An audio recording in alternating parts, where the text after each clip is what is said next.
சிம்ம ராசி நேயர்களுக்கு மே மாத பலன்களில் என்னென்ன மாற்றங்கள் ஏற்படும்? சனி பகவான் 8ஆம் இடத்துக்கு வந்திருக்காரு. ஏற்றம் உண்டா, கவலை இருக்கு. இனிமேல் பிரச்சனை தான், போராட்டம் தான், கவலை தான், கஷ்டம்தான் அப்படிலாம் நான் பல வீடியோ பார்த்துக்கிட்டு இருக்கேன். உங்களுடைய செயல்பாடுகளில் தனித்துவம் இருக்கணும்னு ஆசைப்படுறேன். கணவன் மனைவி ஒற்றுமைக்குள்ளே நிறைய டாமினேஷன், புரியாத புதிர்க்குள்ளே மாட்டிக்கிட்ட மாதிரி ஒரு நிறைய டாமினேஷன் இருந்துக்கிட்டே இருந்துச்சு. நண்பர்கள் என்னை ஏமாத்துறாங்க, அவங்களுக்கு வாங்கி கொடுத்தேன், கிடச்சா அந்த கடனை நான் கட்டுறேன். ஸோ இப்படிலாம் மனசுக்குள்ளே ஒரு கவலை, ஏதாவது போராட்டம் அப்படிங்கிற விஷயத்தில் நீங்கள் கொஞ்சம் ஃபீலிங்கோடு சுற்றுனீங்கன்னா அந்த ஃபீலிங் இனிமேல் கவலையோடு எல்லாத்தையும் எந்த ஒரு செயல்கள் செஞ்சாலும் தன்னம்பிக்கையுடன் தைரியத்துடன் நீங்கள் செய்யக்கூடிய ஆற்றலும் மிகப்பெரிய ஒரு முன்னேற்றமும் கிரகங்கள் ரீதியாக உங்களுக்கு வாய்ப்பளிக்கிறது. தங்க நகைகள் வாங்குவதற்கான ஒரு சூழ்நிலைகள் உறுதியாக ஏற்படும். உங்களுடைய காதல் வெளிப்படுத்துவதற்கான ஆற்றல் உண்டு. காதல் மூலமாக பல பிரச்சனைகளையும் சந்திக்கக்கூடிய சூழ்நிலைகளும் ஏற்படும். காதல் கிடைக்கும், காதல் கொடுக்கும், காதல் சில நேரத்தில் உங்களை கெடுக்கவும் செஞ்சிடும். நீங்கள் விநாயகரை வழிபாடு செய்யும் பொழுது கேதுவால் ஏற்படுகின்ற தாக்கமும் கேது பகவானால் ஏற்படுகின்ற மன அழுத்தமும் உறுதியாக விலகி சிம்ம ராசிக்காரர்கள் சிம்ம சொப்பனத்தில் அமர்ந்து செயல்படுத்தக்கூடிய ஒரு அற்புதமான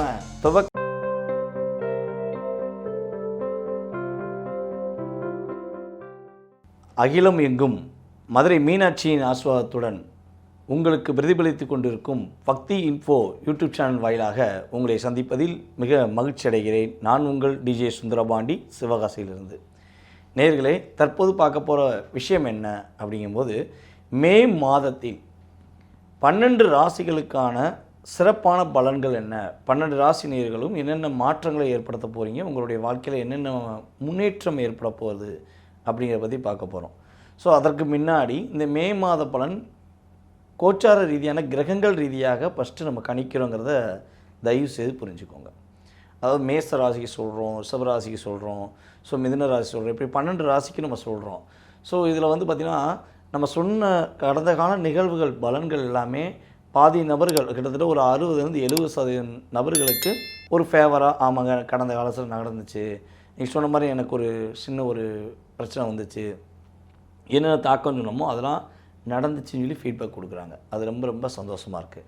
இதை தவிர்த்து சில நபர்கள் வந்து பார்த்திங்கன்னா நீங்கள் சொன்னது எல்லாமே தப்பு, ஸோ எனக்கு ஃபேவராக இல்லை அப்படின்னு சொல்லி ஃபீட்பேக் கொடுக்கறது கூட தவறு நான் சொல்ல மாட்டேன். ஏன்னா அவங்களுடைய சுய ஜாதகம் சில நேரங்களில் வந்து பார்த்திங்கன்னா வலிமை இழந்திருக்கலாம், சுய ஜாதகத்தில் கிரக ரீதியாக ஏதாவது மாற்றம் ஏற்பட்டிருக்கலாம், அதுவும் தவறல்ல. அதை தவிர்த்து அன்னெசரியாக ஜோதிடர்களை ஒரு தேவையில்லாத கமெண்ட்ஸ் கொடுக்கறது வந்து பார்த்திங்கன்னா ஒரு குருவை நம்ம வஞ்சிக்கிறதுக்கு சமம். ஜோதிடர்கள் என்பது இறை அருள் பெற்ற நபர்கள் கிட்டத்தட்ட வந்து பார்த்திங்கன்னா 80% பேர் இருக்காங்க. இதில் 20% பேர் வந்து பார்த்திங்கன்னா நேச்சுரலாக இப்போ தான் ரீட் பண்ணி இருக்காங்க அப்படின்னு சொல்கிறோம். ஸோ முடிஞ்சளவு உங்களுடைய கமெண்ட்ஸ் வந்து பார்த்திங்கன்னா ஒரு நல்ல விதமாக உங்களுடைய மேலான கருத்துக்களை தயவுசெய்து பதிவிடுங்க. நீங்கள் பதிவிட தான் நாங்கள் இந்த ஜோதிடம் சம்மந்தப்பட்ட விஷயங்களை நம்மளுடைய யூடியூப் சேனல் வாயிலாக உங்களுக்கு முழுமையாக சொல்ல முடியும். ஓகே, இப்போ மே மாதத்தில் உள்ள கிரகங்களின் அமைப்பு என்ன? ஏன்னா கோச்சார கிரகங்கள்னு சொல்லிட்டோம். அப்போ இந்த மே மாதம் துவக்கத்தில் எந்தெந்த கிரகங்கள் எந்தெந்த ராசியில் இருக்குது, ஸோ அதுக்கடுத்து ஊடாலேயே பார்த்திங்கன்னா மிகப்பெரிய மாற்றம். என்ன மாற்றம்னா இந்த மே மாதம்தான் உலகியல் ரீதியாகவே மிகப்பெரிய மாற்றம் ஏற்பட போகுது. அப்படி மிக முக்கியமான விஷயம் என்னென்னா, குரு பகவான் மற்றும் ராகு கேது பகவான் பெயர்ச்சியே இந்த வருடத்தில் மே மாதம் 15ஆம் தேதிக்கு மேலே இயங்குது. இப்போ குரு பகவான் 14ஆம் தேதி, ராகு கேது பகவான் 18ஆம் தேதி அப்படிங்கிறத நம்ம பார்க்குறோம். ஸோ இந்த கிரகங்களை தவிர்த்து மற்ற ஏனைய கிரகங்கள் அப்படின்னு சொல்லி பார்க்கும்போது சூரிய பகவான் மேஷ ராசியில் ஆரம்பத்தில் மேஷ ராசியில் அமர்ந்திருப்பார். 15ஆம் தேதிக்கு மேலே வந்து பார்த்திங்கன்னா ரிஷபராசிக்குள்ளே வந்துடுவார். அதுக்கடுத்தபடியாக வந்து பார்த்திங்கன்னா குரு பகவான் ஆரம்பத்தில் ரிஷபராசியில், அதற்கு பிறகு மிதுன ராசியில் அமர்ந்திருப்பார். செவ்வாய் கடகராசியிலே அமர்ந்திருப்பார். இந்த மாதம் முழுவதுமே செவ்வாய் பகவான் கடகராசியில் நீச்சம் பெற்று அமர்ந்திருப்பார் அப்படின்னு சொல்லி பார்க்கும். கன்னி ராசியில் இருந்த கேது பகவான் இந்த மாதத்தின் இறுதி, அதாவது கிட்டத்தட்ட ஒரு பாதி நாட்களுக்கு மேல் 18ஆம் தேதிக்கு மேல் என்ன பண்ணுறாருன்னா சிம்ம ராசிக்குள்ளே நுழைகிறார். அதுக்கடுத்தபடியாக வந்து பார்த்திங்கன்னா டேரெக்டாக கிட்டத்தட்ட ஒரு 6 கட்டங்கள் 7 கட்டங்கள் வந்து எம்டி ஆகி டைரெக்டாக என்ன பண்ணுறாங்கன்னா மீன ராசியில் புதன் பகவான், ராகு பகவான், அதுக்கப்புறம் சனி பகவான், சுக்கிர பகவான், கிட்டத்தட்ட 4 கிரகங்கள் இந்த ராசியில் தான் அமர்ந்திருக்காங்க. இதில் இந்த புதன் பகவான் வந்து மே மாதம் 7ஆம் தேதி வரையும் மீனத்திலும், மே மாதம் 7ஆம் தேதிக்கு மேலே வந்து பார்த்திங்கன்னா மேஷத்தில் அமர்ந்திருப்பார். இந்த மேஷத்தில் அமர்ந்திருக்க புதன் பகவான் கரெக்டாக 23ஆம் தேதிக்கு மேலே ரிஷபத்துக்கு ட்ரான்ஸ்ஃபர் ஆவார்.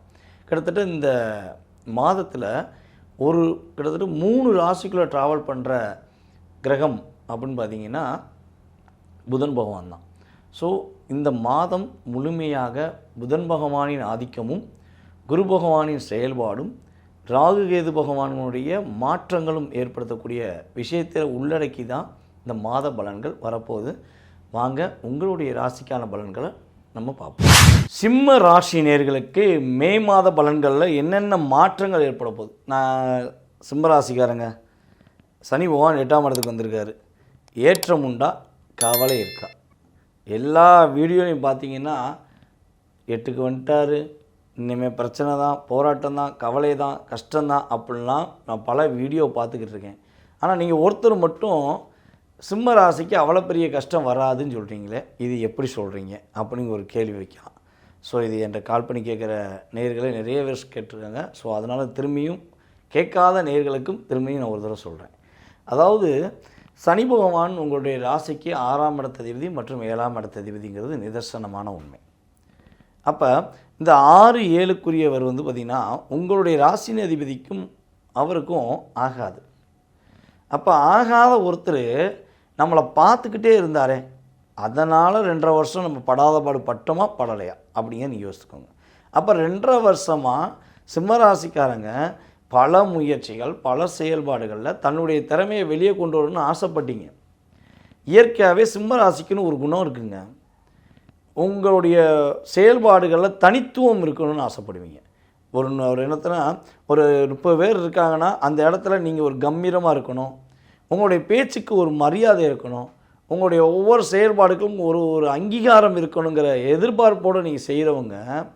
இந்த வட்டம் நீங்கள் அந்த 2.5 வருஷமாகவே உங்களுடைய தன்னம்பிக்கையே அங்கே இழந்துருச்சே. உங்கள் மனசுக்குள்ளே நீங்கள் நினச்ச விஷயத்தை உங்களால் செய்ய முடியலையே. செஞ்சதெல்லாம் போராட்டம். கணவன் மனைவி ஒற்றுமைக்குள்ளே நிறைய டாமினேஷன், புரியாத புதிர்க்குள்ளே மாட்டிக்கிட்ட மாதிரி ஒரு நிறைய டாமினேஷன் இருந்துக்கிட்டே இருந்துச்சு. ஸோ இந்த நிலையெல்லாம் உங்களுக்கு இருந்தது என்றால் உறுதியாக இந்த மே மாதம் முதல் மிகப்பெரிய மாற்றமும் முன்னேற்றமும் நீங்கள் சந்திக்கப் போகிறீர்கள் என்பதும் உண்மை. புதிய ஒப்பந்தங்களில் கையெழுத்து போடக்கூடிய ஒரு வாய்ப்பு உங்களுக்கு உருவாக போகுது. ஏதாவது ஒரு டாக்குமெண்ட் சம்மந்தப்பட்ட விஷயங்களை நீங்கள் கையெழுத்து போட ஒரு அமைப்பு உருவாகும். ஸோ உங்களுடைய வாக்குக்கு மரியாதை கிடைக்கும். கொடுத்த வாக்கை காப்பாற்றுறேன் என் சிம்மராசிக்காரன் அப்படின்னு சொல்லுவாங்க பார்த்தீங்களா. ஸோ அதே மாதிரி உங்களுடைய வாக்குக்கு ஒரு மரியாதை கிடைக்கக்கூடிய சூழ்நிலைகள் கிரகங்கள் கொடுக்கின்றன. புதிய தொழில் துவங்குவதற்கான வாய்ப்பு, புதிய தொழில் அதிபர்களை உருவாகக்கூடிய வாய்ப்புகள்லாம் உங்களுக்கு கோச்சார ரீதியான கிரகங்கள் கொடுக்கின்றன. சிம்ம ராசியில் பூர நட்சத்திரத்தில் திருமணத்துக்கான முயற்சிகள், பலவிதமாக முயற்சிகள் எடுத்து முயற்சியில் பல தடைகள் மட்டுமே இருந்துக்கிட்டு இருக்குது அப்படின்னு சொல்லி யாரேனும் கவலைப்பட்டால் உறுதியாக சிம்ம ராசி பூர நட்சத்திரக்காரர்களுக்கு திருமண பாக்கியம் 99% கன்ஃபார்ம். திருமணத்துக்கான முயற்சி எடுத்து தடை இருப்பவர்களுக்கு 99% கன்ஃபார்ம். இதில் 99%ங்கிறது கோச்சார ரீதியான கிரகத்துடைய ஒரு கணக்கு, சரியா? ஸோ அதுக்கடுத்தபடியாக வந்து பார்த்திங்கன்னா உங்களுடைய கடன் பாக்கிகள் எல்லாம் அடையப்போகுது. வியாபாரத்துக்காண்டி கடன் வாங்கினேன், நண்பர்கள் என்னை ஏமாத்துறாங்க, அவங்களுக்கு வாங்கி கொடுத்தேன், கிடச்சா அந்த கடனை நான் கட்டுறேன். ஸோ இப்படிலாம் மனசுக்குள்ளே ஒரு கவலை, ஏதாவது போராட்டம் அப்படிங்கிற விஷயத்தில் நீங்கள் கொஞ்சம் ஃபீலிங்கோடு சுற்றுனீங்கன்னா அந்த ஃபீலிங் இனிமேல் கவலையோடு எல்லாத்தையும் எரிஞ்சிருங்க. ஃபீலிங் இல்லாத ஒரு வாழ்க்கை, ஒரு அற்புதமான சூழ்நிலையான கிரகமைப்பு உங்களுக்கு சாதகமாக இருக்க போகிறது.